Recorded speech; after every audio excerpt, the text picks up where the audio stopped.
Buongiorno a tutti signori, bentornati sul nostro canale. Aggiornamento clamoroso di mercato, quello che vi stiamo per dare. Prima di continuare a scoprire tutte le ultime mosse in tempo reale sul nostro Napoli, vi ricordo di iscrivervi sul nostro canale, Signori di Napoli, e di attivare la campanella delle notifiche per rimanere sempre aggiornati sul mercato e altro dal nostro Napoli.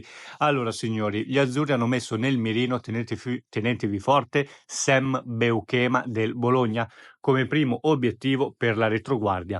Il difensore centrale del Bologna è valutato circa 30 milioni di euro e potrebbe essere ceduto in questa sessione di mercato a 2 anni dalla scadenza contrattuale, un po' come fatto con Buongiorno. Il Napoli ha intenzione di avere un altro centrale di sicuro affidamento, anche perché può giocare indifferentemente sia da centrale destro che mancino. Certo, bisognerà capire quale sarà il tecnico, ma la sensazione è quella che ci sarà un assalto per lo stopper che piace tanto anche a Inter e Milan. L'alternativa principale è quella di Oumar Solé dell'Udinese, ve ne avevamo già parlato, che è valutato più o meno la stessa cifra dai Pozzo, forse qualcosina in meno.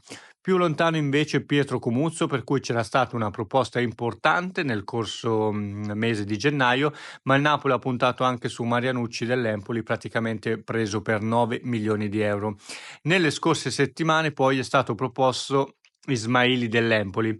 Il profilo è stato seguito nel corso dei primi mesi della stagione, anche perché i toscani stavano andando molto bene proprio grazie alle sue prestazioni, ma per ora non è un nome nella shortlist.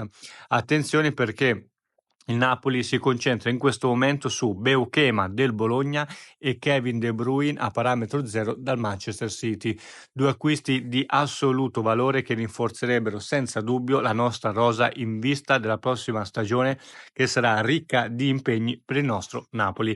Ditemi cosa ne pensate, grazie per essere stati con noi.